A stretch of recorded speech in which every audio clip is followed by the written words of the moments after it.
Welcome back to Theories of Knowledge, the first collaborative online course for Arts and Humanities doctoral students across Scotland, brought to you by the Scottish Graduate School for Arts and Humanities with support from the Arts and Humanities Research Council and the Scottish Funding Council. Theories of Knowledge examines the ways in which philosophers and critical theorists have influenced and indeed continue to animate how we understand knowledge production in the arts and humanities field. This evening, Professor Alex Law will deliver the 6th lecture in our 10-week series on sociologies. Alex Law is Professor of Sociology at Abertay University and has published widely in sociological theory, Scottish society, national identity, cultural sociology, and political change. Drawing upon relational sociology, principally inspired by Pierre Bourdieu and Norbert Elias, recent work examines populist and media representations of, amongst other things, sectarianism and the independence referendum in Scotland, and the power dynamics between competitive nationalism and competitive sport in international football competitions. Most recently, Professor Law is author of Social Theory for Today, Making Sense of Social Worlds, out from Sage in 2015, and Key Concepts in Classical Social Theory, also out from Sage in 2011. He's co-edited the volume Sociological Amnesia, Cross-Currents in Disciplinary History with Ashgate in 2015. Tonight, Professor Law will chart the shift from traditional philosophical problems of epistemology and to the sociological preconditions for knowledge in terms of power, competition, and cultural capital. We will focus on the work of Michel Foucault, Pierre Bourdieu, and Norbert Elias. Quick note, as always, for those of you attending remotely, we will take live questions and comments from our online forum following the lecture. Log in to knowtheory.org, knowtheory.org, and navigate to the Sociologies post on the discussion page. Okay, welcome. Well, thank you, Katie, and thanks everybody for coming here on a sunny night in Dundee. Good to see you, and for you people who are watching remotely, I hope the weather's just as nice for you. What I want to do tonight is to think about the way in which knowledge is always bound up with certain social preconditions. Yeah, so I want to try and think about knowledge production, and different types of knowledges. Different types of knowledge production, different types of knowledge circulation, different types of interpretation of knowledge. So I'm going to spend a wee bit of time going through a number of important sociologists, social theorists, who have tried to come to terms with the diversity and differentiation within what we might call knowledge. So knowledge is not here treated as a singular, monolithic entity.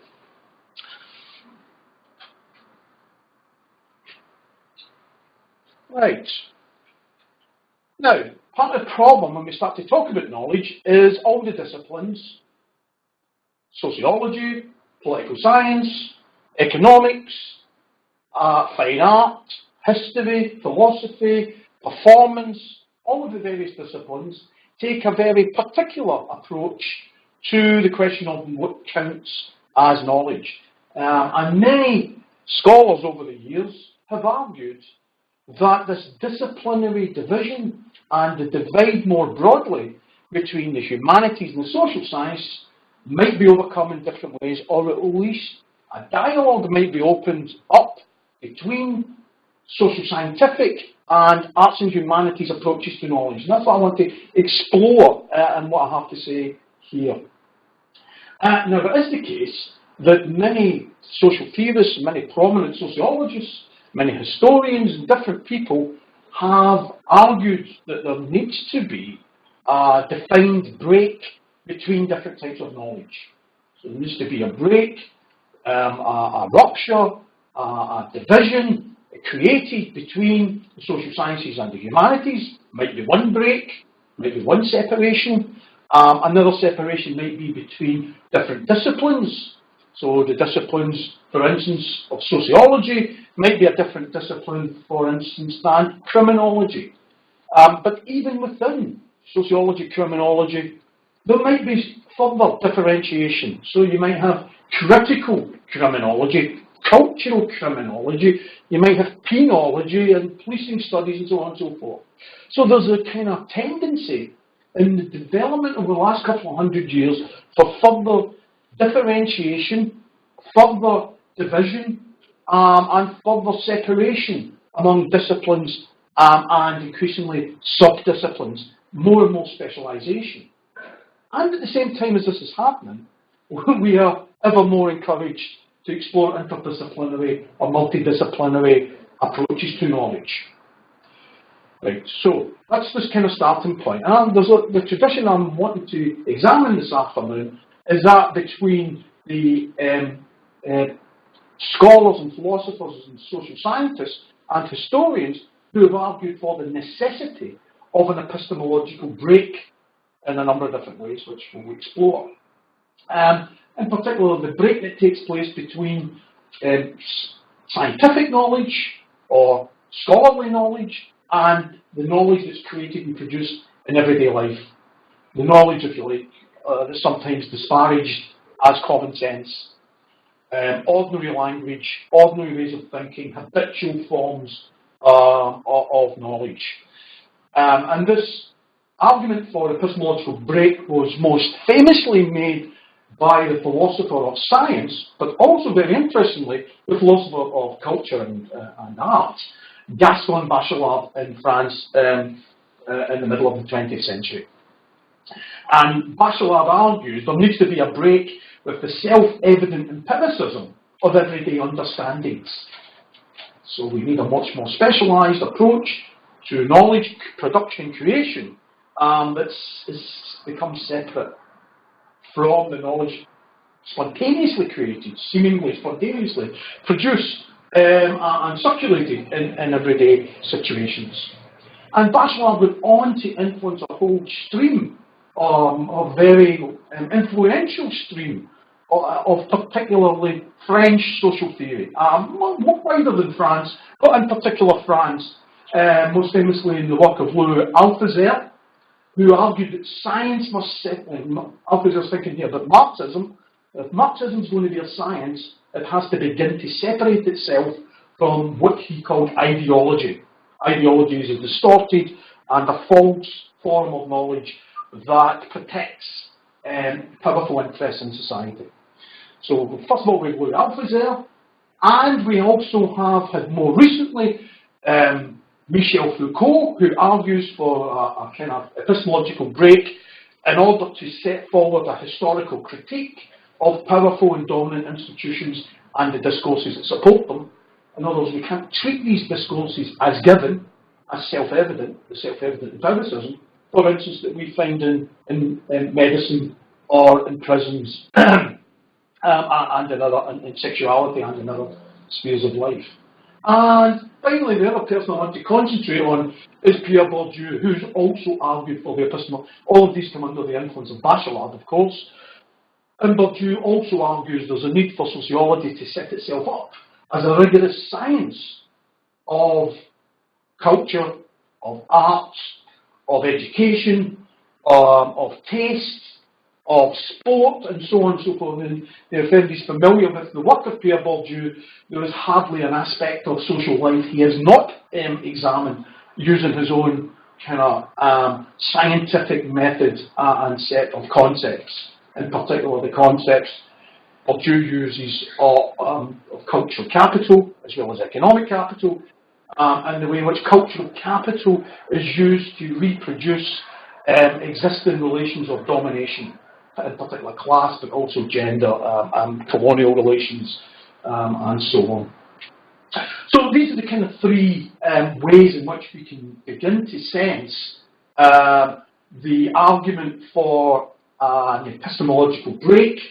I want to argue there's an opposing position that can be advanced, and one that says that knowledge, scholarly knowledge, specialist knowledge, scientific knowledge, all of these forms of knowledge are connected and deeply connected back to the everyday foundations of knowledge.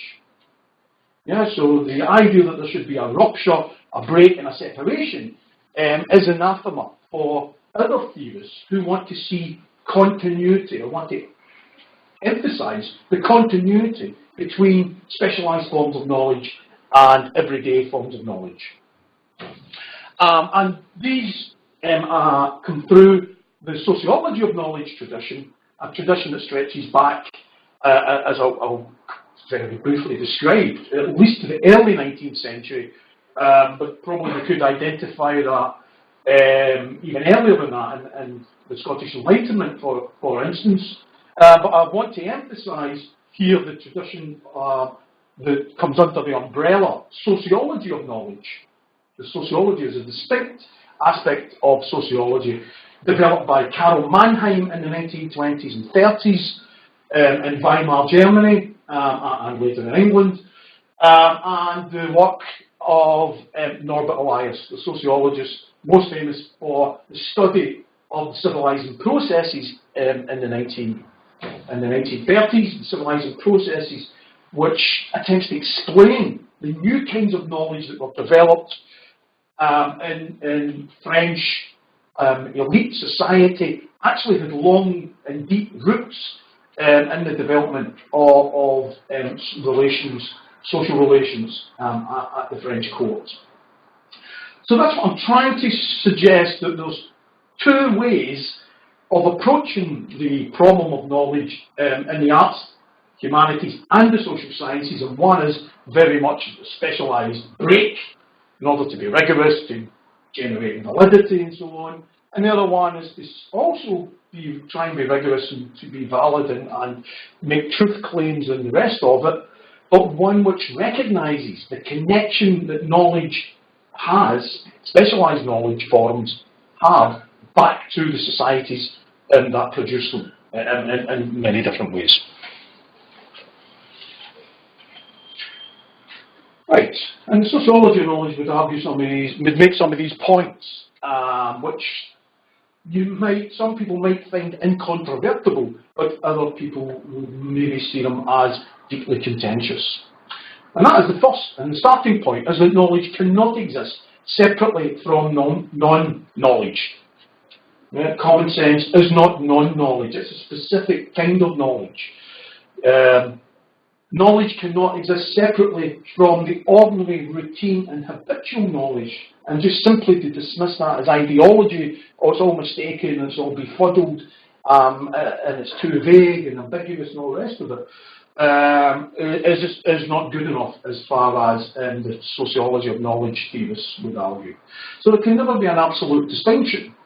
That knowledge is always itself mediated by the overall social process. So even the most arcane and esoteric forms of knowledge production and circulation depend on prior social conditions. You know, of course, those in universities as institutions depend on institutional conditions. Institutional conditions depend on much wider social relations, forms of funding, forms of government and governance and governmentality and a range of other things. So knowledge itself is always mediated.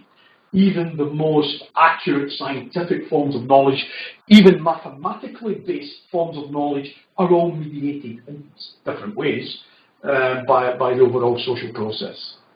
So sociology of knowledge attempts to mediate between two dangers, two pitfalls. On the one hand, a reductive form of sociology that abandons the content of knowledge and says it's all just a reflection of social conditions. Right, in a very crude base and superstructure model. You get an economic base, and knowledge just reflects the dominant interest in the economic base. That's a kind of form of sociological reductionism, which sociology of knowledge needs to avoid, which just emphasises the external conditions for knowledge, not the knowledge itself. And on the other hand, there's a static philosophy, which only looks at the inner generation of knowledge, its grammar, its logic, and so on. And that is a danger as well, because then you begin to reify and lose sight of the much more advanced analytical forms of knowledge. I don't just mean philosophy, but also to think about certain economic models, the way in which the rational actor is assumed to actually exist and so on, and we can base our predictions on economic outcomes. on what an actor might do in certain ideal given conditions. So there's all sorts of problems here when you either reduce knowledge to its social conditions or you reduce knowledge to its own internal logic once you accept certain premises that it might make. But I want to begin with somebody not terribly popular, in fact probably the most vilified social scientist in the Western world, Auguste Comte. Comte, in the early decades of the 19th century, develops a system of sociology, as he would see it, or social theory, social philosophy, whatever you want to call it, that became known as positivism. He developed a positive philosophy as a way to understand how knowledge might govern society. Now, I won't go through all the kind of problems with Comte or all the problems with the critics of Comte, except I just want to isolate and point to a couple of important issues that Comte actually represents an epistemological break, a very early break from the pre-given conditions that he found himself in the early decades in France in the 19th century. And that Comte's achievement should not be dismissed. We shouldn't throw the baby out of the bathwater simply because Comte made a lot of kind of facile claims later on and came up with some wacky ideas and had a troubled biography. That should not obscure what Comte actually achieved. And the first thing I think that he manages to achieve in his work on the positive philosophy is to make the point that all of the sciences depend on presuppositions. The presuppositions that they depend on are previous developments in knowledge and social processes. So you, on the one hand, you have previous developments on knowledge that science can begin to generate itself out of. Yeah, you think about the way in which chemistry develops out of all sorts of blind, misleading attempts to discover the secrets for precious metals. Yeah, so chemistry develops out of alchemy, or the way in which other sciences, astronomy, for instance, might develop out of a kind of religious worldview. And there's all sorts of ways in which Comte understands this. That all individuals and societies and knowledge pass through the three stages made famous by Comte, the three laws of development that Comte insisted upon. And that is, first of all, the first stage that humans and individuals and groups pass through is the stage of knowledge that he calls theology. In other words, a stage of knowledge that really depends on certain superstitious beliefs, a belief in the supernatural, that the prime mover of things is an unseen force, and we can have no explanation really for that. It's all very mysterious. But with the development of theology, there's the beginnings of an attempt to classify some things that count as sacred in the world and other things that are counted as profane. So there's the beginnings of a kind of sociology of knowledge there. Who has the knowledge? Well, the priests, they have knowledge. They can begin to tell us why the bad weather has arrived and so on. We'll go to the priest, the shaman, or the sacred person who would tell her who possesses the special knowledge, the sacred knowledge. So with system theology that's based on and propagated by a group, a social group of priests who are seen as kind of like specially informed by all the secret mechanisms at work.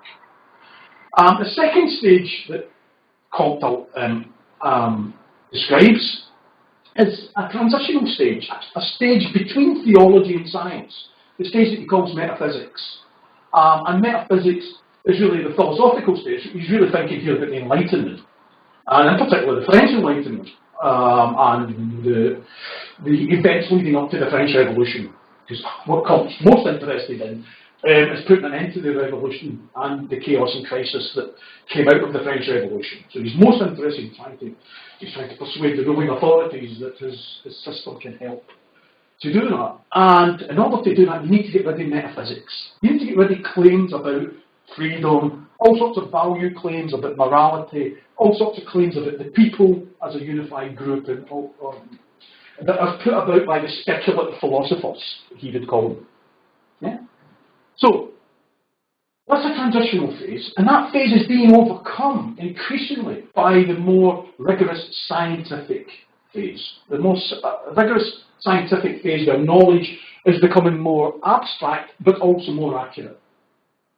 Yeah, and science itself is dividing into a whole number of different disciplines, different areas. And science is dealing with increasingly complex phenomena. So science begins with fairly simple phenomena it can understand, and increasingly develops a knowledge emerging in the 19th century around biology. So biological knowledge dealing with living things, not just how the orbit of the stars or the planets, but it's dealing with living organisms. By the time you get to biology, you can begin to see the advances made in science in trying to comprehend the deep-seated changes in natural life. And of course, for the next stage after biology has got to be social science, or kind of social philosophy, or what he terms sociology. Right, now, for Kant, knowledge is a purpose. It's not just an idle thing you do in order to kind of discover interesting things or enjoy yourself. The three stages, the law of the three stages, meant that there was an emerging positive form of knowledge against the negative critique advanced by the speculative philosophers, particularly of the divine right of kings and all the rest of it.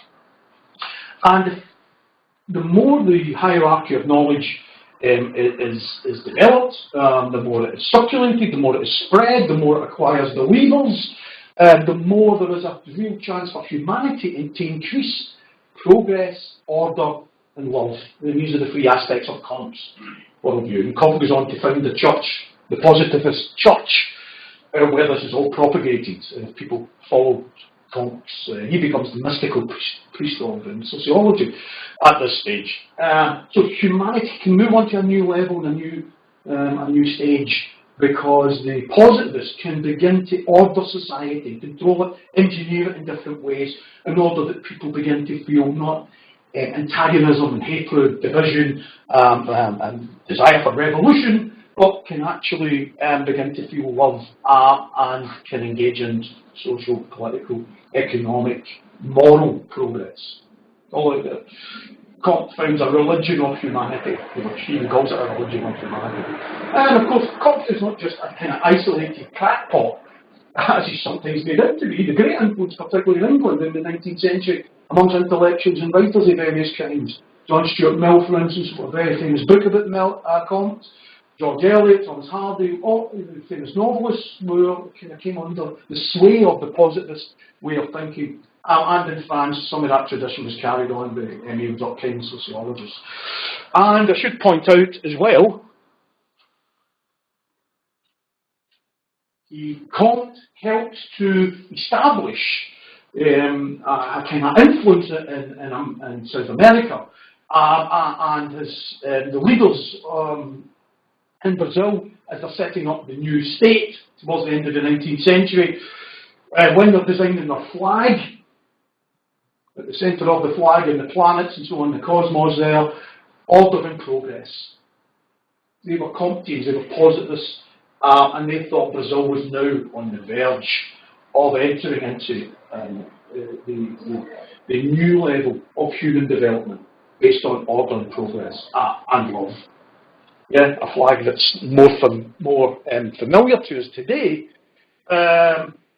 although people very rarely see that this is very influenced by the Comtean form of knowledge of what national unity could produce.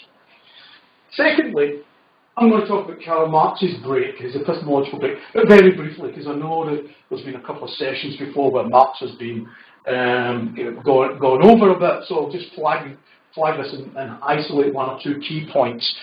Now, Marx is seen as a revolutionary politically, but he's also a revolutionary in terms of knowledge, in terms of theory. For Karl Marx, social life is always in motion. It's always in process. There's always movement. It's never fixed and static. There's always a dynamism to the world, and knowledge has to catch up with that. And of course, he uses kind of some of the philosophy in a critical way of Hegel and George Hegel in order to understand what is called the dialectical movement, which I won't go into, and I think we've already spent some time considering that. And the key thing I want to say here is that Marx also argues that that there's a difference between the appearance that things take on and their actual essence, or the real underlying reality of them. So there's a kind of covering up of reality by appearances. Appearances aren't always wrong. He's not saying appearances are false and the essence is true. He's simply trying to say you cannot judge the book by the cover. You cannot judge the commodities that are in circulation simply because of the appearance that they take on. But there's a whole set of underlying social relations, exploitation, oppression, and various other things happen. And therefore science would be, particularly social science, would be superfluous if the appearance and the essence coincided. If empiricism was true, all we would need to do was open our eyes, we would see reality, and then we could write it all down, what we see, and it would all be true, a sort of naive empiricism. Marx is not totally against empirical data, if anybody's familiar with his work, Capital, and you can see the amount of empirical evidence that's used to try and support his argument about the dynamism of capitalism, the secret, he imagines, that is going on behind the surface of capitalism. Capitalism is a system that swings into boom and falls back into slump, and it's perpetuated by crisis. So capitalism is a system that's crisis-ridden. But at any one point, capitalism can appear to be a natural or normal way for human beings to organise the production of material necessities. So the appearance and the essence don't always coincide. The appearance itself is shaped by deeply divisive and contested and uneven social processes. So in other words, the facts that naive empiricism collect are themselves shaped by the praxis of active agents in society. So they're not just facts that are pre-given, facts that are produced in particular social conditions, knowledge forms, and theory that is produced in particular social conditions. So there's a need then to not begin from the pre-given facts. Marx doesn't begin Capital with a description of the state of the stock market or something like that. He begins from the commodity as the underlying secret of how the whole system of capitalism operates. So he actually begins from something fairly abstract and rises to the, he hoped he would rise to the concrete later on, and the concrete would be understood as the interplay of many different kinds of determinations, many different aspects and phenomena interacting and playing upon each other. So there's a need to rise from the abstract to the concrete in Marx, where what is given in front of our eyes, the facts, the empirical evidence, is insufficient. It might be a starting point, a launching pad for theoretical knowledge to develop, but in itself it's insufficient. For Marx, a starting point in the presentation of knowledge, and he's thinking here about scientific knowledge as he understood it, had to be concepts and theories. And it's concepts and theories that help to shape the empirical facts, that help to organise them, that help to give them a certain kind of logic. So, and I don't really want to develop that too much, except to say he could not really talk about the epistemological breaks without thinking about Marx. And of course, for Louis Alphonse there in France in the 1960s and 70s, the problem is that Marx, the late Marx, was certainly scientific, the Marx of Capital, where the early Marx was kind of more like mystified by the forms of ideology that he uncritically accepted, when he talks about things like human freedom and overthrowing oppression and all the rest of them. So for Althusser, the real Marx is the Marx, the scientific Marx. The false Marx is the Marx, the humanist Marx. the early Marx of the 1840s. Right, so I'm rattling through this here. That's content Marx dealt with, I'm sure you will agree.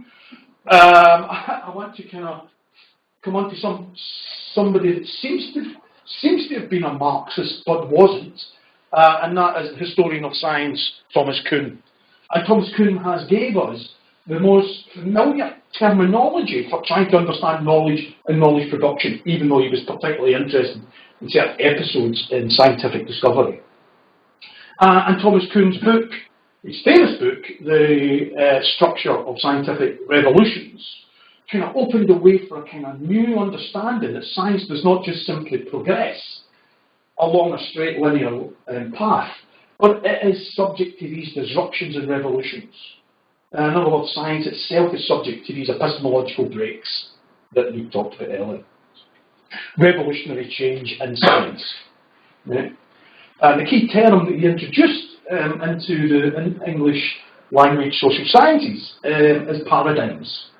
And the idea of paradigms is a kind of useful way to think about more or less coherent ways of producing knowledge about certain phenomena. So paradigms generate a complete scientific worldview, but in producing that worldview, it excludes his blind spots and it produces optical illusions. Yeah. It encourages us to see only certain aspects of reality as far as the scientific community understands it. And therefore, when the paradigm becomes dominant within science, within any scientific practice, science itself becomes normal, a normal science, a routine science, a science of habit, a science of trying to solve puzzles rather than trying to do something innovative and fundamental. So scientists are employed simply to follow the pre-existing paradigm and demonstrate to prove or disprove certain aspects of it, but not challenging the scientific paradigm itself. The paradigm is more or less stabilised. But the dominant paradigm will not last forever. It will be challenged, and it will be challenged because some of its blind spots, some of its optical illusions, some of the things it's excluded will not be quashed forever. Anomalies are produced and reproduced in the scientific practice that cannot be ignored. As the anomalies build up, pressure accrues, a crisis develops, as the anomalies that science cannot really resolve and has been trying to ignore for 20, 30, 40, 50, maybe 100, maybe longer years, a crisis is induced demanding some kind of resolution. The resolution is a new paradigm emerges, usually through younger scientists, younger scholars looking to establish an alternative, and a collective shift in scientific consciousness takes place. Collective shift, not just one or two individuals, but generally the scientific community gradually goes over to the new emerging paradigm. And that paradigm itself becomes dominant. So this shift that takes place, where people can see the blind spots, they can see the illusions, and they can address them. In doing so, of course, they have their own illusions and their own blind spots, and we enter an ongoing cycle of scientific stabilization, scientific crisis, and scientific revolution. So there's a kind of cyclical approach there.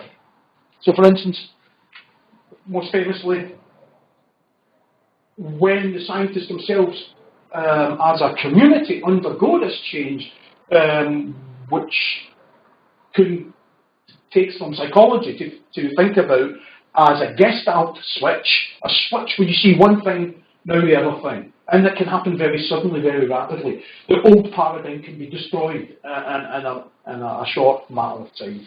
So 1 minute you're looking there at a rabbit, are you? Or you're looking at a duck. You can't see both simultaneously. You've got your blind spots. In order to see one, you have to focus and put one thing into perspective, neglecting some of the elements of the other thing. And therefore, knowledge itself is transformed. And then transforming itself, the knowledge, can only ever be partial, can only ever be limited, and will be subject to further change. The group norms that normal science induces amongst the scientific community are learned by exemplars, by holding up. Here's what the great discoverers, the great thinkers, the great theorists uncovered, have shown us, and so on. You think about it in our present culture, who would we say? Einstein, Stephen Hawking, and so on. You think, they're held up there in the textbooks, and these are learned.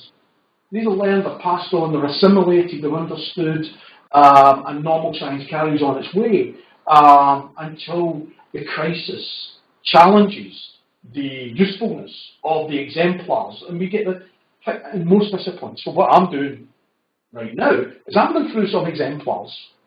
I'm going through them to try and problematise them, but I'm going through them nonetheless. Kant, Marx, Kuhn, Foucault, and so on.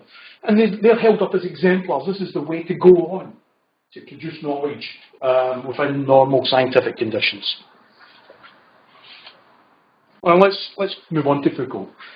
Foucault, who was greatly influenced by Bachelard, attempts to generate a critical history of knowledge. He wants to displace the author, the subject. So the subject, not unimportant, but it's not the centre of things. Right? And this is what we do when we look at the exemplars. We hold up these individuals or small group of people. This is the exemplar. And Foucault won't have any of it.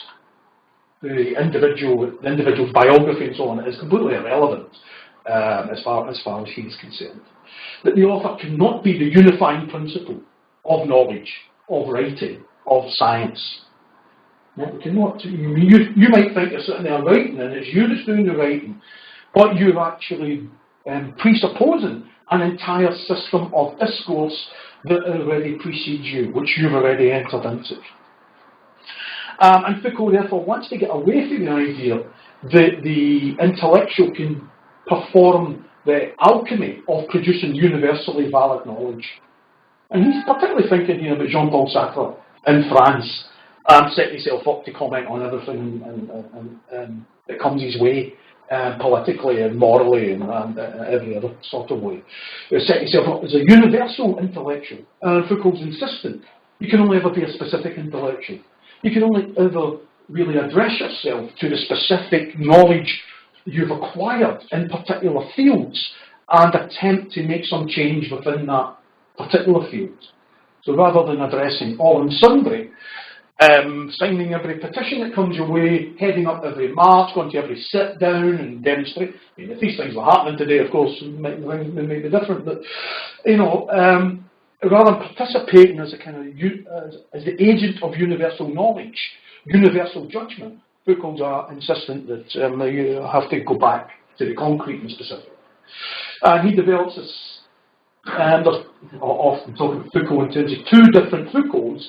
The early Foucault, the Foucault of the archaeological writings, that is really quite empirically and historic critical histories, grounded in deep empirical study, to the later genealogy of knowledge, where Foucault is really moving, to some extent you could argue, moving away from Bachelard's approach towards the genealogy, basing himself much more on the speculative, metaphysical philosopher like Friedrich Nietzsche. And it's Nietzsche here who's kind of commanding Foucault's interest in this particular time. Nevertheless, I think there's still continuities there between the early and the later Foucault. That the subject of knowledge is instituted by specific disciplinary techniques of the self. And it's the techniques of the self that act upon human agents, that act upon people. Knowledge is produced by specialists and doing particular things in institutions that want to classify, that want to order, that want to control and elicit certain kinds of performance. And we can't be unaware of this in the university today. The reward system, the kind of hierarchy of privileges and so on that exist in order to elicit specific disciplinary techniques of the self. This is what the ref is. Yeah? This is what the promotion ladder is, and so on and so forth. So rather than thinking about the totalising structures of modernity that you get in critical theory, Horkheimer and Adorno, for instance, you know, the long destruction of modernity through the standardisation process, standardisation of culture, and so on.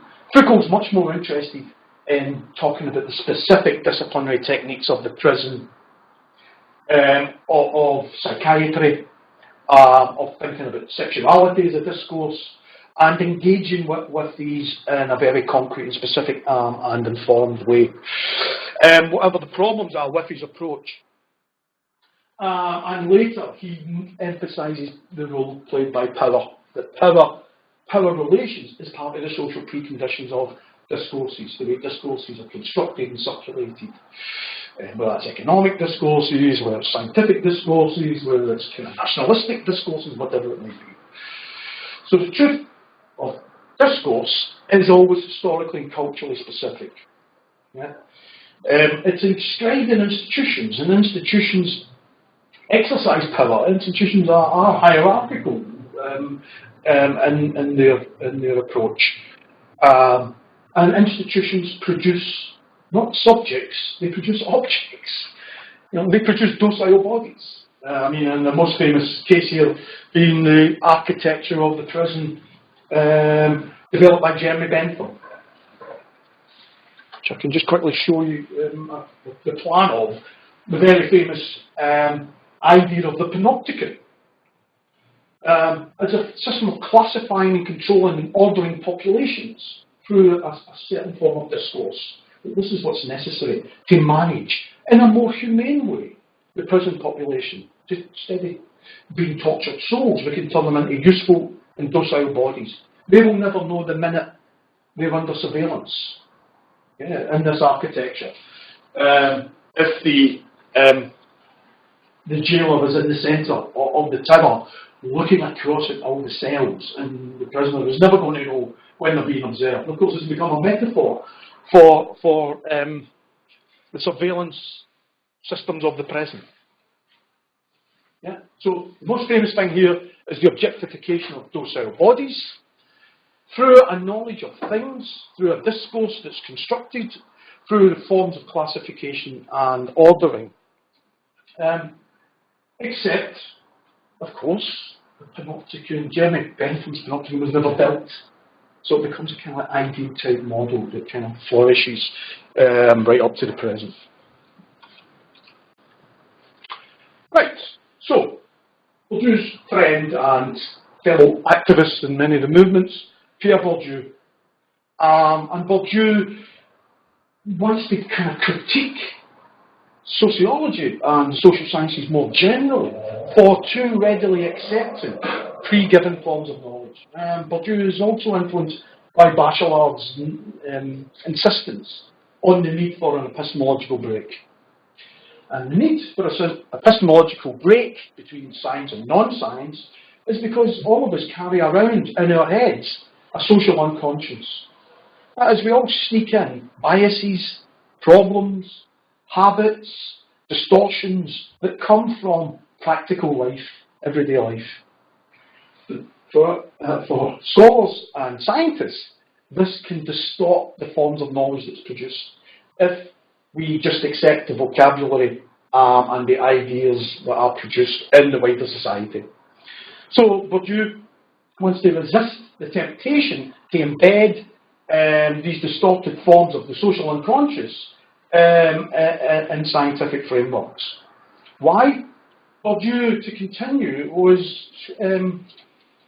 gave three reasons for trying to effect an epistemological break. And that is because if you don't do that, the origins of the individual scientist in the wider social space, in the wider society, in wider social relations, which are always power relations, it becomes obscured. So the individual stands above the social struggles and competitions that take place. Secondly, also obscured is the structuring competition of the scientific field itself. So people in the scientific field are not just nice collaborators with each other, they're all in the business of getting on, getting ahead, getting published, getting grants, getting promotion and so on and so forth. And Bourdieu in his writings about the academic life, I'm sure this will resonate with many people engaged in this. It's a deeply competitive, deeply hierarchical relationship that people have to each other. One of the ways you're judged in the hierarchy is in terms of knowledge production, what counts as knowledge production. Yeah, and the third thing is that the theoretical distance that the scientist and the intellectual, the theoretical distance that they take up from the everyday life, from the practical world, introduces a scholastic bias. Introduces the idea that the knowledge produced by the intellectual is inherently superior to any other forms of knowledge. So Bourdieu is waging a threefold critique using the epistemological break and recognising some of the dangers with it.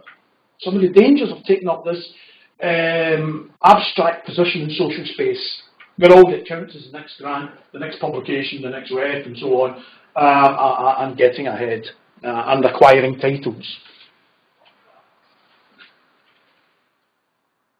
In the place of this, Bourdieu's arguing for what he called reformist reflexivity. In other words, we need to become aware of and conscious and reflect upon our position in social space, which is an unequal position that people occupy in different institutions, different places. And by reflexivity, he did not mean the reflexivity of single individuals. I'll just go in away and think about it myself. Yes, oh God, what privileges I have, and so on and so forth.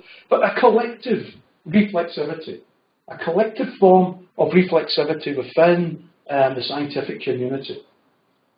The problem with individual reflexivity, or narcissistic reflexivity, as Bourdieu calls it, is that it neglects, it makes people feel good. I've thought about it, and, I'm a bit kind of morally anxious about it, and I'm agonising and so on. But it neglects the force of the full effects of the field of academic competition. So it's not just knowledge production, and I produce knowledge, and now I'm really aware of myself and all the rest of it. That can be a strategy in the competition for academic promotion. That can be part of the competition itself. And it supports the Western idea of the lone, charismatic intellectual who drifts through and above the wider social relations, the wider struggles. The free-floating individual maker of worlds, as Bourdieu put it. So knowledge has to be based not on the subjective self-evidence produced by an isolated individual, but on the collective experience.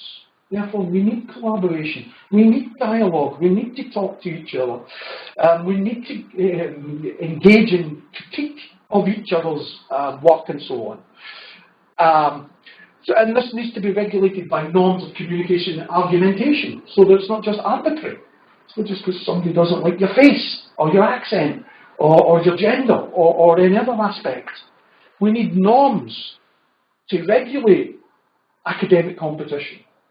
We need ways of trying to begin to agree what counts as an argument, as evidence, as knowledge, and so on. This can only be done collectively. It cannot be reduced simply to the idea of an isolated scholar.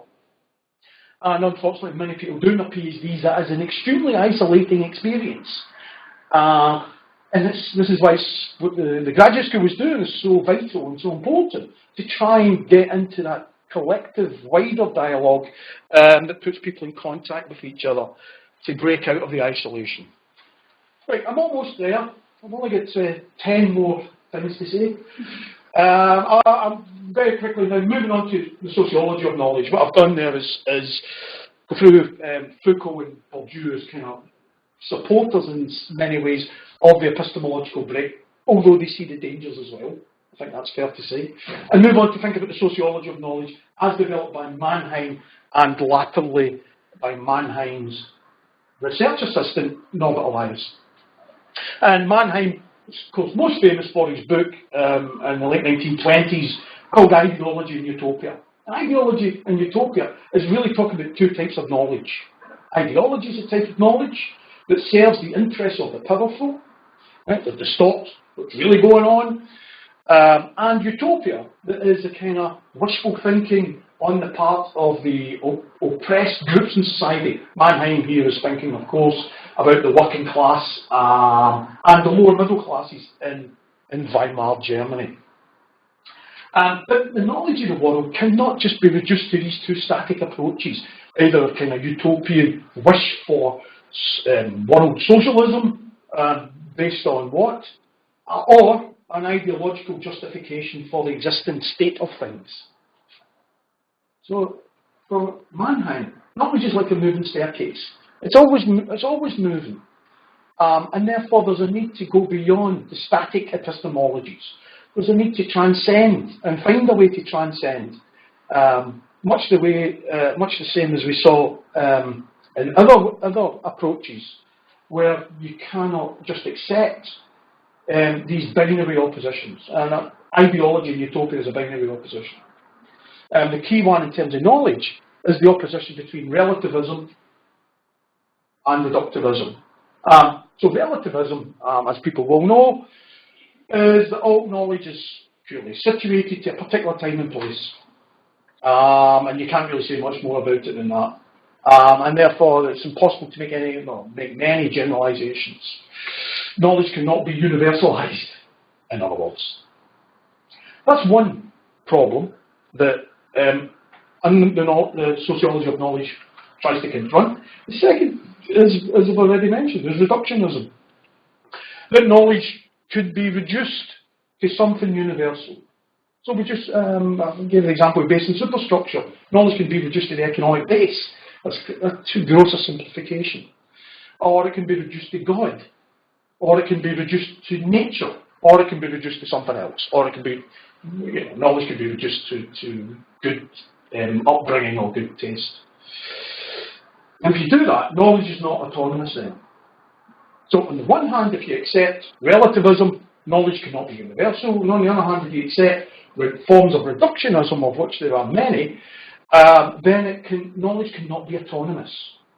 Because knowledge is therefore influenced by the different aspects of social life which it introduces, quite artificially, which it imposes. Instead, Mannheim argues for a third position. Later on he called for a third way. Not always a popular slogan in this country. But at the time, Mannheim was arguing for what he called relationism. Relationism really depended on forefronting intellectuals as a group who collectively might be able to stand above the social struggles taking place in Weimar, Germany, particularly between the bourgeoisie and the proletariat, between the working class and the capitalist class. So Mannheim invests a lot in the possibility for intellectuals to transcend conflicts in society. Yeah. So intellectuals are autonomous, or can be autonomous, and they can be universal. And therefore, intellectuals can go beyond ideology, and they can go beyond utopia. And they can be realistic reformists.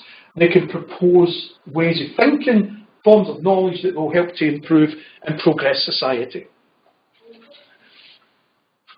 They will begin to understand the essential interconnectedness of things, because they have no real particular vested interest in any particular aspect of it. And as Mannheim says himself here, he's talking about the way we have to think in terms of interactions, interrelations, interconnections, rather than isolating single aspects within a frame of knowledge. But such a system is only valid within specific historical and geographical contexts, and it's only valid for a certain period of time.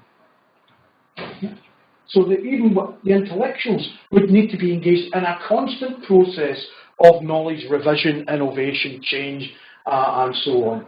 But for Mannheim, only intellectuals can do this, not the political party, not speechwriters for the Prime Minister, not policy groups, and so on. So all of these have vested interests. So for Mannheim, it's the intellectuals. Now, I think there's a serious problem with that position, because I think, as Bourdieu's already demonstrated, that intellectuals are deeply engaged in their own vested interests. they lapse into the scholastic illusion that somehow they stand above society. There are no preconditions for what they do. And therefore Mannheim has been criticised widely for that kind of problem. And he hoped that this form of intellectuals as a kind of providing a third form of knowledge between ideology and utopia, overcoming the divisions in knowledge, would allow for an orientation out of the crisis that was engulfing the Weimar Republic by the late 1920s. This central role it gives the intellectuals in their own self-consciousness as autonomous and taking up a distance from all the ideological factions. And he said, just a very brief quote here, in early 1933, that intellectuals must engage in leisurely study, and they must have the time afforded to them in order to undertake this, and must, to quote, must act as if we have a lot of time and can calmly discuss the pros and cons of every matter. And of course, unfortunately, in 1933, one thing that intellectuals did not have was a lot of time, particularly left-wing intellectuals, Jewish intellectuals, and so on and so forth. Because in 1933, of course, Hitler accedes to power in Germany and smashes all intellectual life. Not all intellectual life, some philosophers flourished. Final thing, honest. Building on Mannheim, I think overcoming some of the problems within Mannheim was his research assistant, Norbert Elias, who fled from Frankfurt, fled to France, ended up in Britain, and Mannheim ended up in Britain in exile because of the catastrophe that had happened. And for Elias, who started off as a philosopher, but had also had a training in science, the problem is that philosophy far too often freezes or reifies concepts and ideas and treats them as if they applied universally through all times and places. But instead, Elias argues that knowledge itself depends on the necessary but insufficient antecedents. We have to have an understanding that knowledge itself is not simply reducible to social conditions, although that's important, but it has its own antecedents, it has its own form, if you like, of accumulation and development. Yeah, not in a straight line. Knowledge can recede as well as progress. He calls it a moving stream. Knowledge is a moving stream, and for any form of knowledge, it means you have to jump into the stream, and you have to learn to swim, and you have to familiarise yourself with the forms of knowledge that are available in your particular field.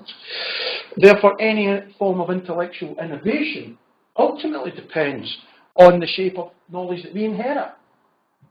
Quite contrary to Thomas Kuhn's idea that we are periodically creating these revolutions, that even the revolutions depend on what's been inherited beforehand in order to make the change in knowledge production. It's not only knowledge, it's also the human groups, the social groups that are struggling over different types of knowledge. What Elias would call human figurations. Human figurations go back to Mannheim's point about the fundamental interdependency of groups of people in society. So knowledge is not divorced somehow from what's going on in the wider society. And the struggle, as Elias saw it, was to try and carve out a space for increasing the autonomy of knowledge production, circulation, and discussion.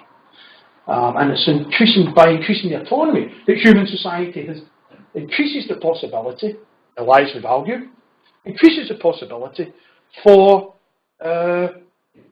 taking some control over the development, avoiding crisis, avoiding the obvious dangers that are around the corner if human beings acquire a more realistic type of knowledge rather than emotional or ideological or other kind of arbitrary forms of knowledge. So knowledge needs to become relatively autonomous, not totally autonomous, but relatively autonomous, both from social groups, which it does. Knowledge is passed on, it's inherited and so on. Therefore, not any particular group control it or dominate it. But it also needs to become autonomous from arbitrary constructions. This worry that many of the people have talked about have about the contamination of knowledge by biases, values, and various other things. So for Elias, knowledge needs to become a means of orientation.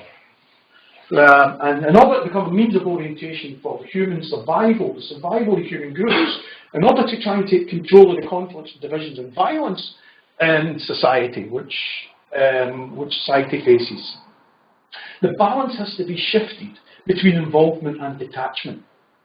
When people are involved in social struggles and conflicts and so on, they very rarely have accurate knowledge about what's going on. They're too immersed and engrossed in the particular struggles, ideological, political, economic, whatever they might be. Yeah, so the idea is that being involved is going to give you better, superior knowledge is something that Elias kind of disputed. Yeah, you know, the kind of involvement that you would find with theories of praxis. If only we could be active, then we have real, true knowledge about the situation. A more detached approach to knowledge can raise and improve the cognitive value of knowledge in terms of understanding the ever-changing process that confronts human groups, human populations. Therefore, we need to undertake a detour via detachment. We need to stop being so involved, so engrossed, so emotionally caught up, ideologically committed, dogmatic, and so on, and take a more detached detour so that we can return to make a difference in the social world. Yeah? So that knowledge can become a true or a more appropriate means of orientation. And in order to do that, we need to overcome some of the stale methodological, epistemological binaries that exist, such as true and false, such as fact and value, induction, deduction, etc. And we go structure and agency and go through them all. Because they lead to blind alleys. People end up getting engrossed in trying to resolve the binaries instead of examining the substance of group processes, of social relations, of figurations more generally, as Elias would call it. So therefore we kind of finish in terms of the struggle that needs to be undertaken, one that Bourdieu would have shared with Elias, and Foucault too would have shared with Elias, the struggle for autonomous knowledge, which is more and more difficult as so many demands are made by heteronomous evaluations of other groups, particularly powerful groups, governments, administrators, educational technocrats, other policy makers and so on. Everybody who wants to interfere. And this is particularly the case, it's much less the case in the natural sciences. Yeah, but of course that's shaped as well. Particularly vulnerable are the arts and humanities and the social sciences, who are being asked to address and attend to impact agendas, public engagement, knowledge exchange, and so on and so forth. In other words, for knowledge to be produced according to some extraneous or heteronomous evaluations, rather than being produced by scholars, scientists, and thinkers and intellectuals themselves as a group. I think I'll do that there. I think that was quick enough. I've got another half an hour.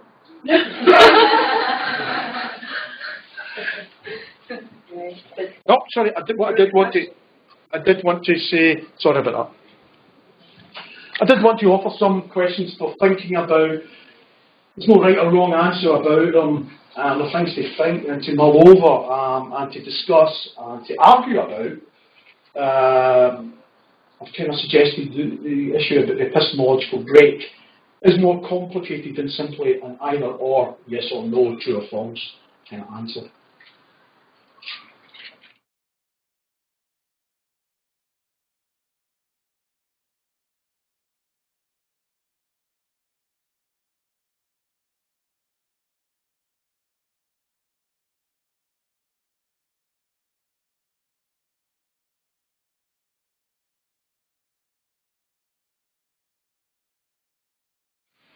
Actually, I did to me.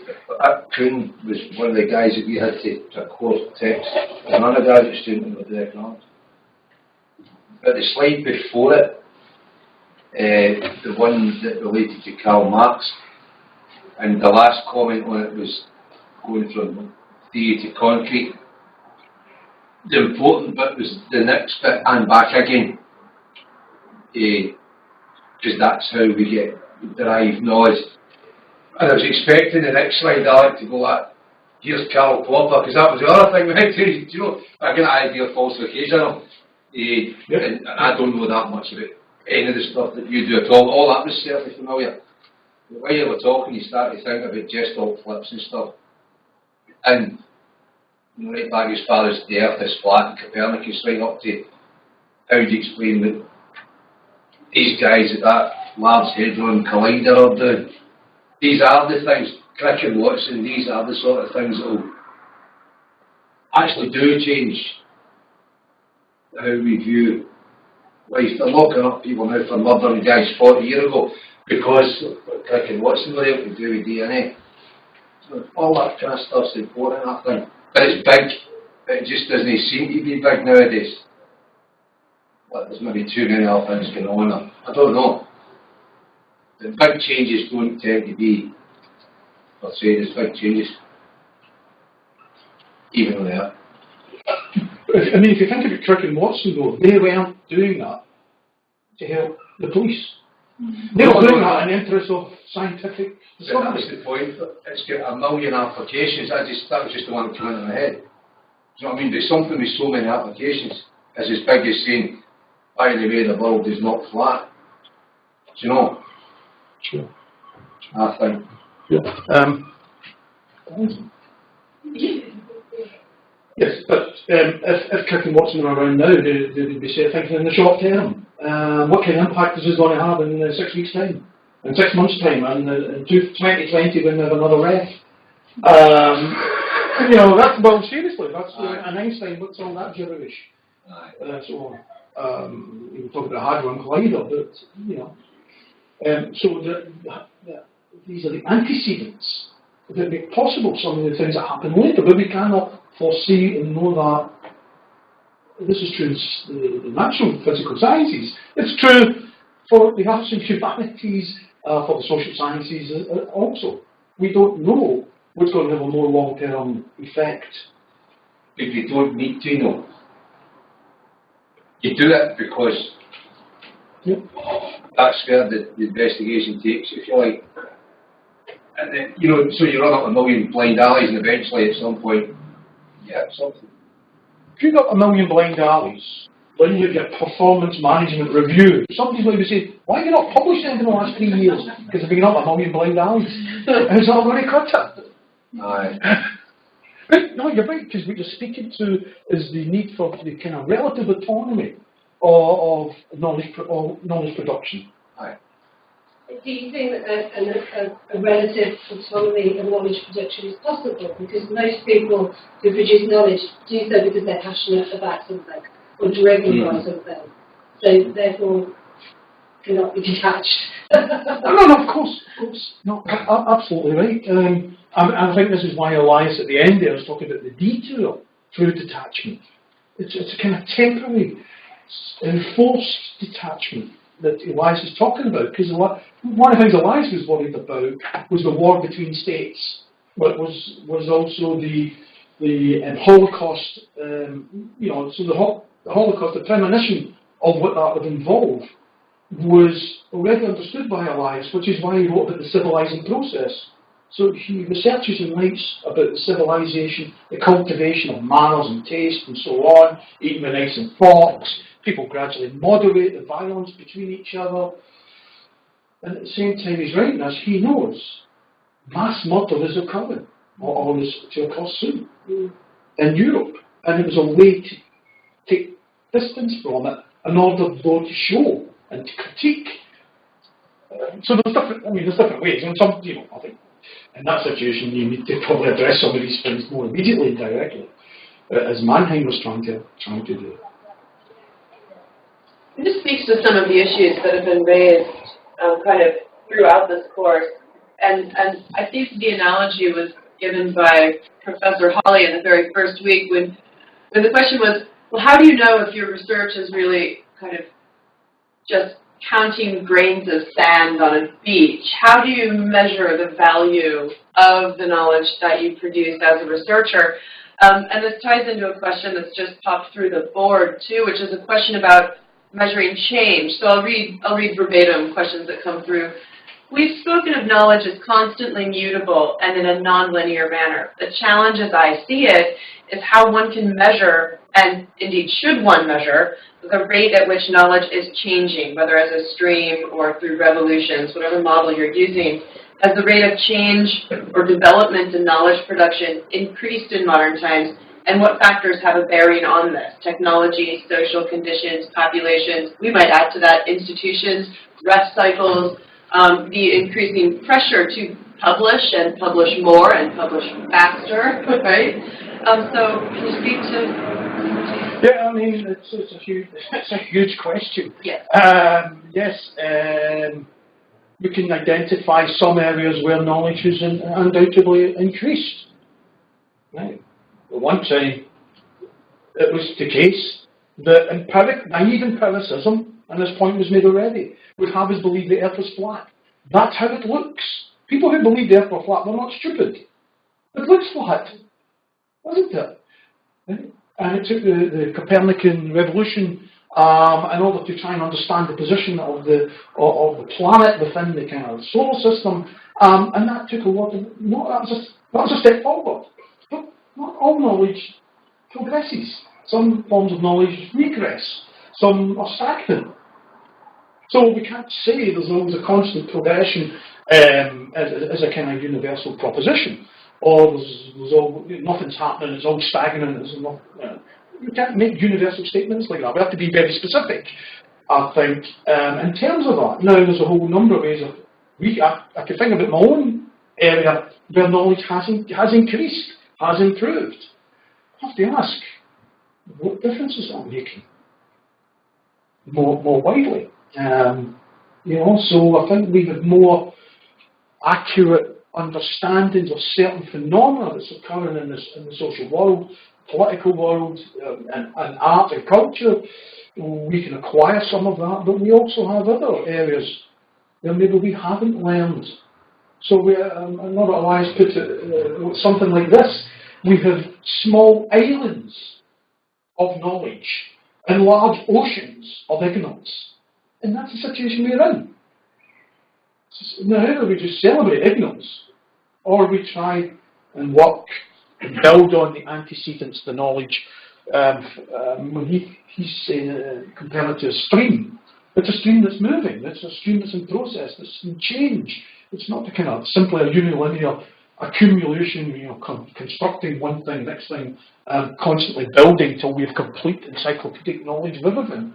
That's not, I don't think, the answer. But I'd be interested more to hear what other people think about the possibilities for that kind of knowledge to become more widespread. I mean, how do we avoid, if we're talking about measuring knowledge, or if we're talking about knowledge as accumulation, how do we avoid falling maybe unconsciously back into that old positivism that we, I think, rightly need to avoid? Well, if you take Foucault as an example, the knowledge we now have of the institutions is an improvement on the knowledge we had. What Foucault contributed has helped us to understand some of the invisible aspects of institutional processes and forms of power. That's been a great, from my own kind of way of looking at it, that's been a great help. Foucault himself you could say wasn't a positivist. It depends what you mean by positivism. I've got a problem with this, because there's positivism. And Deleuze said that Foucault is a romantic positivist. In some ways, he's kind of romantic because he still subscribes to a metaphysics of freedom, even though you know, he seems to be making a critique of that. But he's railing against the fact that the institutions of denying the subject any form of selfhood, the governance, the techniques of the self are imposed by institutional forms of power. And therefore, I think Foucault's helped us to understand that aspect of it, which, of course, doesn't make us happy, because we work in universities. So we're not happy about it when he shows us the microphysics and the micro processes of institutional power plays. I don't think the point of it knowledge is to make us happy necessarily. Well, if it does, that's great, but not necessarily. I have another question from the board. I am conducting qualitative research analysis as part of my thesis and have encountered the issues which surround just how much the researcher is present in the process of gathering and analyzing content in conversation. The contrast between quantitative analysis results and qualitative raises the question of the reliability of research findings anyway, and I wonder how much this affects the idea of the worth of knowledge gained overall. Are we still struggling with the perceived authority or superiority of scientific knowledge? And this too speaks back to questions which have been raised all along about relativism, perhaps, which I can come back to in a second and should. But yeah, also the questions of situated knowledge. If we recognize that researchers are situated in their own work, and that they're always changing they're always coloring the research that they, even just by asking certain questions, right? This is increasingly present in science studies too, I think, but perhaps there's still an imagined objectivity in some science. Yes, I mean, it's a false division to counterpose quantitative and qualitative methods. I think you have to really think about methodology rather than techniques, and the methodology that is framed in a more all-encompassing way by the kind of dialogue that, for instance, Bourdieu was trying to talk about. Bourdieu in his own work uses both quantitative and qualitative techniques, even though he's a ferocious critic of positivism, particularly American positivism. He's not thinking. Auguste Comte did not use statistics, by the way. He's the founder of positivism, supposedly. So I think there's a kind of insidious, artificial division sometimes set up. And of course, the culture we're in, authority is linked to numbers. It's the most simple thing to grasp. And that numbers are incredibly important. I'm sure any economist in the room would agree with this. And statistics and mathematics, grounded forms of knowledge are incredibly important, naturally. However, they're in the process of simplifying in order to produce knowledge. And there's not a problem with simplification if that can be achieved. However, the idea that qualitative and situated forms of knowledge are somehow inferior because they cannot be replicated reliably has now been under critique for a long number of years. I mean, if you think about the developments in feminist theory, which particularly I would think here about, on the one hand, Dorothy Smith's institutional ethnographies. That is a new form of knowledge that is valid in its own terms. Yeah, and Dorothy Smith tries to build into her studies a kind of understanding of wider processes and structures. She's not just saying, I'm in this room and this is what's happening in the room. Sometimes that has to be said as well. And particularly if you're doing detailed micro-conversation analysis or something, you will do that.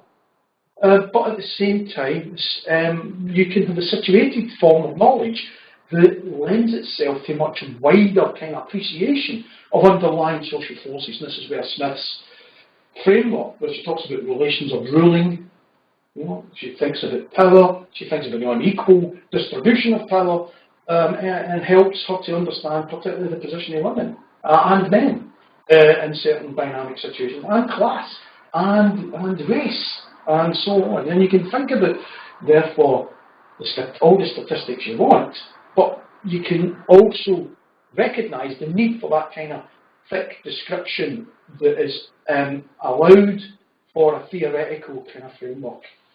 I just find that really useful. If, on the other hand, you find that standpoint theory, standpoint epistemology, you find that in Marxism, you find it more recently in feminism. I think arguments can be made for taking up a standpoint based on a value position or based on experience and understanding that is pre-scientific. You can do that. I think you have to try and control your own biases.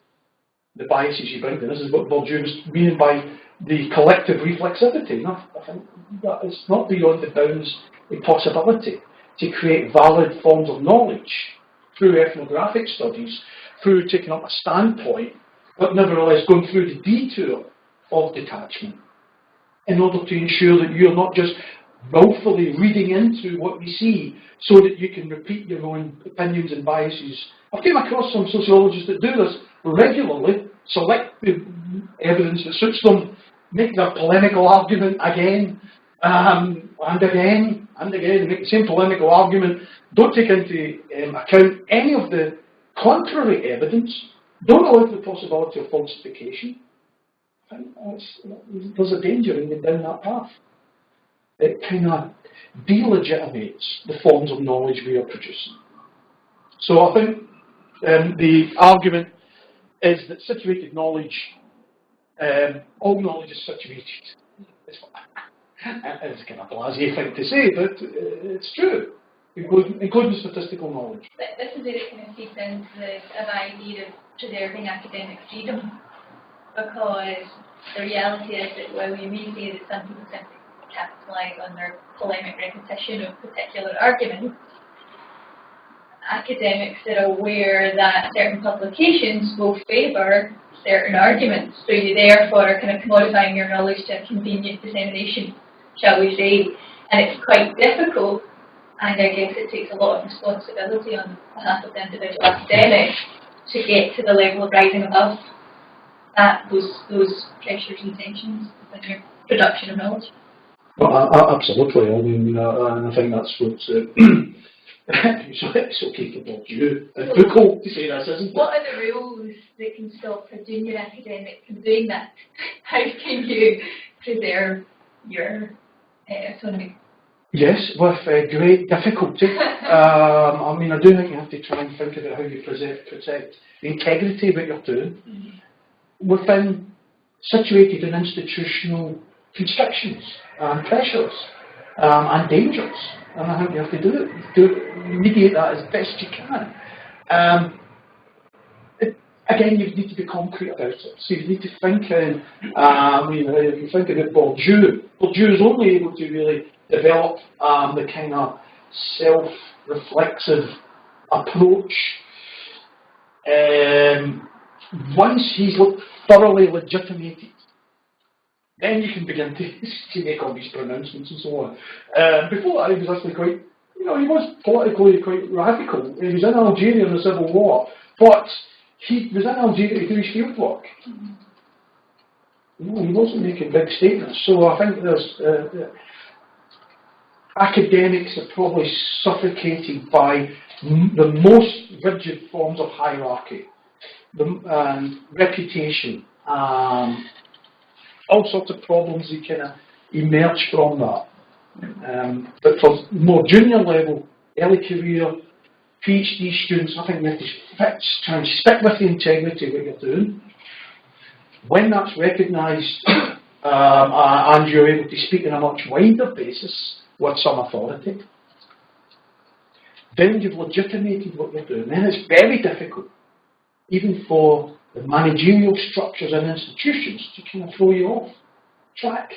But it's a struggle. I mean, I'm not saying there's a kind of simple solution to this.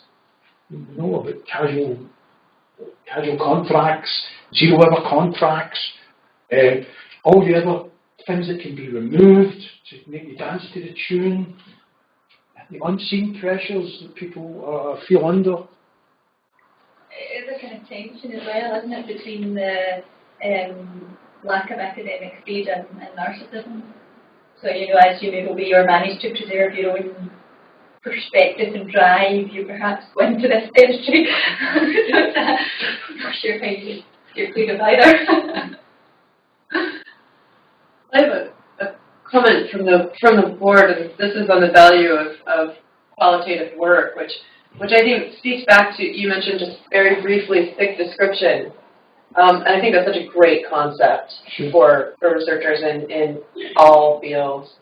But here's the comment. I'm also doing qualitative research using interviews. I guess for me it's about being as reflexive as possible, as aware as I can about any biases or assumptions I may contribute, and that through that gaining better reliability because I'm acknowledging and trying to understand my presence within the research process. This is speaking back to the question about the presence of the researcher. There are some things scientific knowledge cannot tell us, and therefore qualitative work has value and worth because it offers us a way of telling us, or it offers a way of telling us something that science cannot. And I think this is particularly interesting because in discussions like this, and particularly in the arts and humanities, it seems to me that we tend to either have this kind of sense that numbers are better. And you see this in the move to digital humanities, and I myself am guilty of this in my own work. I've just done a big thing where I was very excited to produce algorithmic analysis of things. And I'm a literary studies person, and I was just like, yes, I was so excited. So that's one side. The other side is to try to discount in some way scientific knowledge as somehow less rich or less self-aware or something. Can you speak, you mentioned a false binary before, but can you say a little bit more about the ways that we talk about maybe sociological and humanities and arts knowledge differently than the way we talk about knowledge in science? Not all science is mathematical. It's not? Not all science is mathematical. Or supposed to be. And there's a kind of trap where you think that the qualitative research is either inferior to the mathematical-based sciences, or you think it's inherently superior because it's authentic, because it's getting to the essence of things. It's not trapped in the superficiality and the artificial constructions of algorithms, statistical variables, and so on and so forth. So that's why I think, in terms of the techniques, I would go back and try and separate method as technique from methodology as the wider kind of philosophical principles, frameworks of understanding that we collectively arrive at. And this is one of the ways we protect ourselves from narcissism. Is the and one of the ways we protect our research, regardless of whether we're doing small-scale micro-studies and detailed situated relations, we protect ourselves by situating it within the wider scholarship. We gain authority and legitimacy from that wider scholarship, even if we're going to be critical of it, or some aspect of it, or even all of it. But we're engaging with that. That's the antecedent knowledge leading up to the present. I'm entering into the stream here. This is what I'm doing with it. You know, I'm going to swim against the stream. I'm going to cross the other side, or I'm going to go with the flow. And you can go in different ways, depending on what is the concrete problem. And it's the way in which they can. So for postgraduate students, I think the way in which you frame your literature, your critique of the literature, how you work your way through the literature, the way you construct your kind of methodological priorities and principles, whether you situate that from feminism or critical theory or whatever you do, to some extent, is less material than how you do it, than how you navigate your way through that, and ultimately how you construct a research problem. And it's about thinking about the research problem, thinking about the research as a problem. Right? If it wasn't a problem, we would be no point in doing it. And this is a problem with the heteronomous evaluations. Because if you allow external authorities to dictate to you what the problem is, then it's not a problem. You're just servicing in a technical way the needs and demands of other people who have a use for a certain kind of knowledge. That's why I'm making the argument that there's not being worried about the relative autonomy of what we're doing, as long as we see that as a collective endeavour, and not a kind of narcissistic thing we should be isolated on our own. And I know PhD students always feel isolated, even in the biggest postgraduate communities in universities in the country. You still kind of feel you're on your own, worrying, struggling with it. And if you situate yourself within the stream of scholarship, of literature, of theory, of methods, and particularly methodology, thinking about the approach you're taking, then I don't think you've too much to worry about, except passing your Viva. I wonder if you could speak a little bit to the difference, and this is a conceptual question, between thinking about knowledge as relational and thinking about knowledge as relative. Because we think that relative is, right, that's not what we're looking for. We're looking for something that builds, something that is communal, something that can be shared. But how do we draw a line between knowledge as relational and knowledge as purely relative, or merely relative? Good question. We'll solve this, and then we'll be... No, again, the problem is we just freeze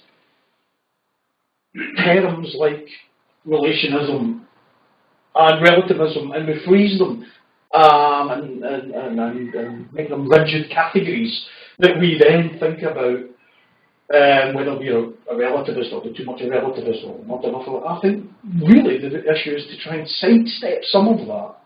I'm not saying it's entirely without merit to discuss and argue and think about the possible distinctions to be made between relativism and relationism, but reductionism as well as a kind of naive empirical effort. But if we become fixated on them, they will deflect from the centrality, I think, about what needs to be done in the substantive work that people are carrying out. You know, if you get too worried, this was my experience of doing the PhD a long time ago, when relativism was still a fairly new argument. And you know, how should you accept some aspect of it, and is knowledge all relative to a particular space and time and social position and ethnicity and gender and class and so on and so forth. And that cannot be easily resolved outside the substance of what people are doing. And this is where I would quote Dorothy Smith and her approach to institutional ethnographies. She's situated in this particular place as a kind of woman, as a kind of successful academic as well. And this is the kind of issues that it brings for her in terms of relations to institutional power. She employs thick description. She uses this to great effect. And I think thereby goes beyond the problem of relativism as a kind of. I always think relativism is a non-problem. Tell me what you mean in a more concrete way. Is your research specialised? Is it specific? Is it concrete? Yes. Does that make you subject to relativism? It depends on how you make the argument.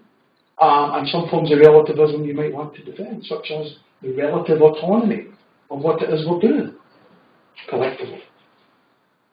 Yeah, it seems to me that the fear is that in certain, I guess I should say under certain models of institutional discipline, that you open yourself up to critique by working, say, in a really self-conscious way with qualitative research, or that you open yourself up to critique. I mean, this is a question I encounter in the classroom with undergraduates all the time, teaching literary studies, and they say, well, how do I know, it's just your opinion, right? So there's the fear that relativism is the way into that, right? But actually, I like this notion of it's a non-problem because Well, it's kind of a non-problem. if you have relativism, if you have an idea of relativism, you're also making the presupposition that there's an Archimedean fixed point which is not relative, which is the centre of everything. And that is what needs to be critiqued. It's not relativism, it's the binary that's created there which causes problems. Then people get they get dragged down some in blind valleys when they'd be better put to thinking through what it means methodologically to protect what you're doing, that you've taken on board some of the relative criticism that could be made, but you're not entirely isolated at a particular position when you're doing qualitative research, that it is embedded in this much wider community, for want of a better word, of scholars and scholarship that we've inherited at this point where we are today. At this point in time, now it's a contested inheritance. It's contested. There's debates, there's arguments, there's theoretical divisions and so on, which cannot be simply put to the side by saying, okay, that's just you being a relativist, which we've heard a lot of, or that you know, whereas these people, they are producing knowledge with absolute certainty. In the pure mathematical sciences, for instance. Mm-hmm. And even there, as you say, there's a social construction going on, which we understand again much better. We understand it much better now, the social construction of mathematical knowledge. In the work of people like Bruno Latour, or Latour, yes, Latour's one, Donald Mackenzie, Social Shaping School, the Edinburgh School, and so on. I think they've got a much better grasp of that even the things that seem immune from social determinations, cultural determinations, ideologies and so on, are in fact themselves shaped. Numbers don't float. Numbers are created, produced, and given categories that emerge out of situated places.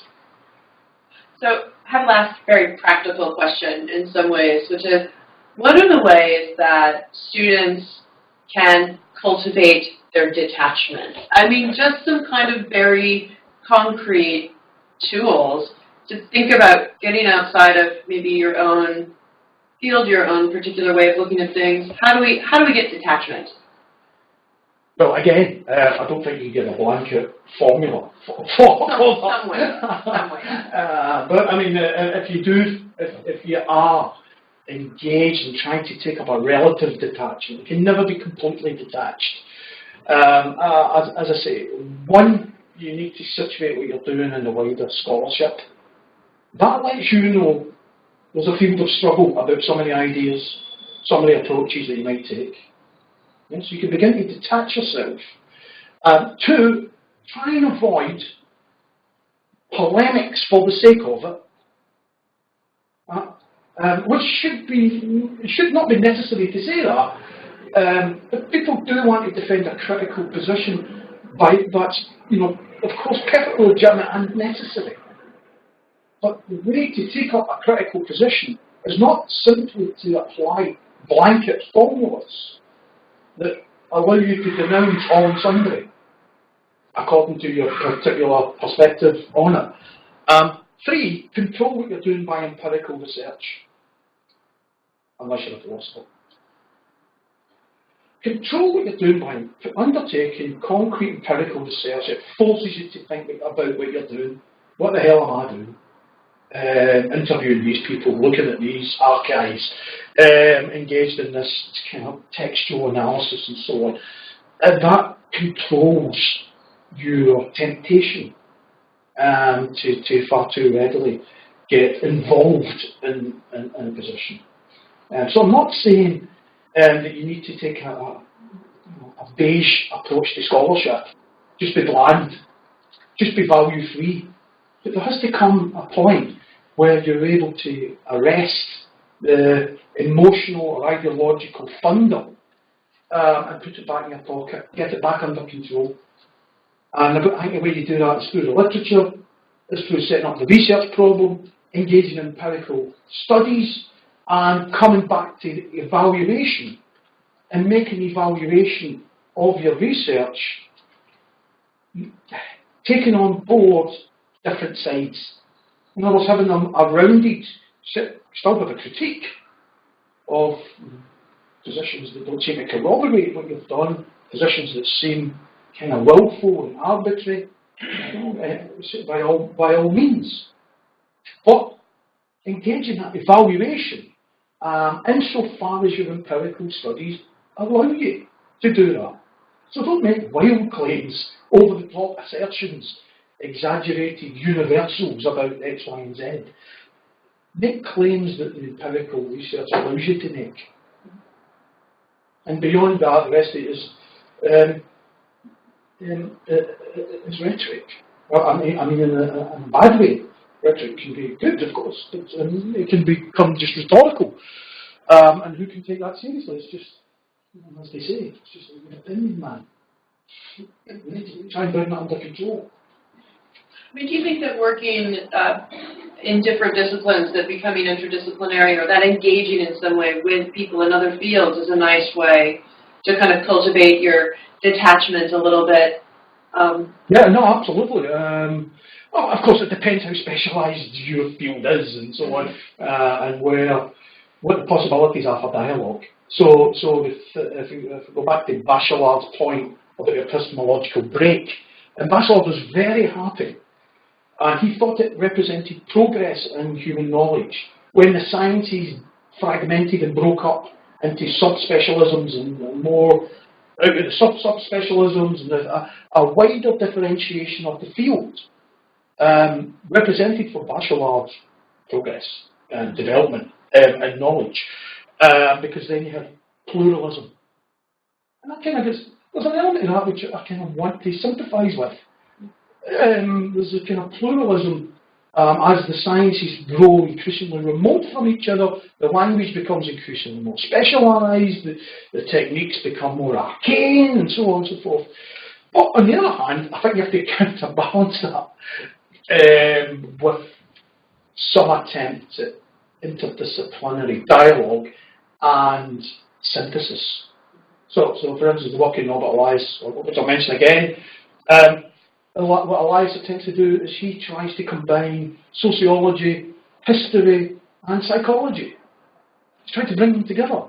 Things that aren't always easy or not seen as bedfellows in any kind of comfortable way.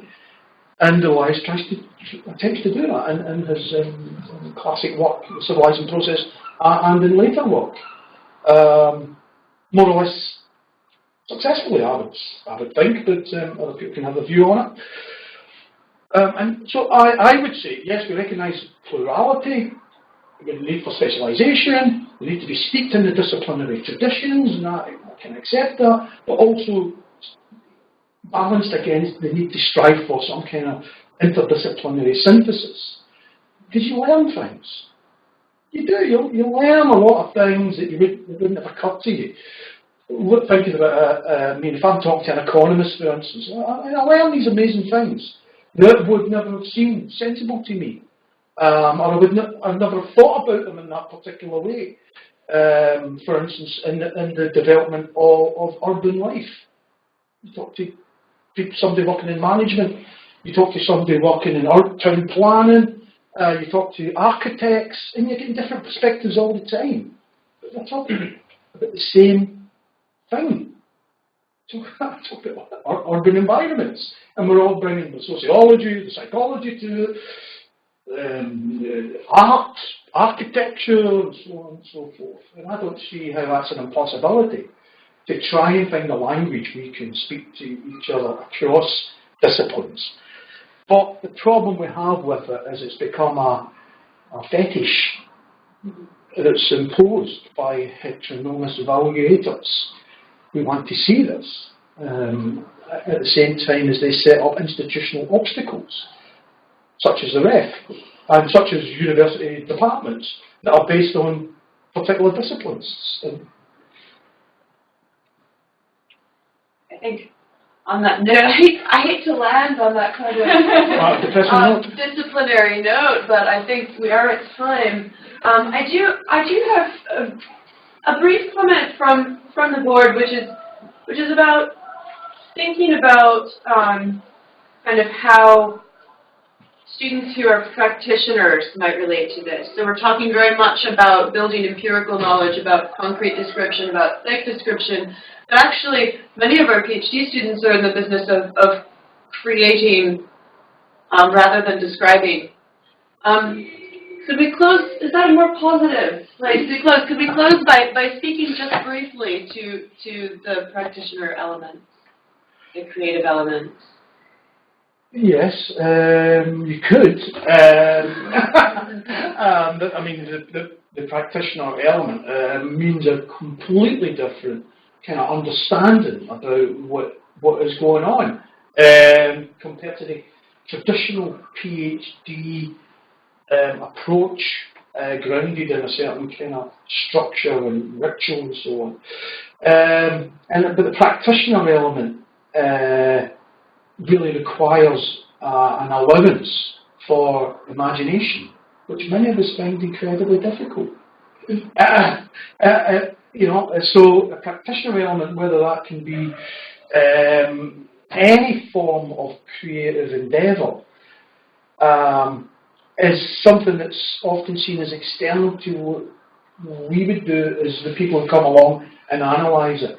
Mm-hmm. So I think it's absolutely essential that the practitioners themselves who inhabit these worlds are able to speak on their own behalf at this kind of advanced level, rather than Pierre Bourdieu speaking for them, or Norbert Elias or Foucault or somebody else.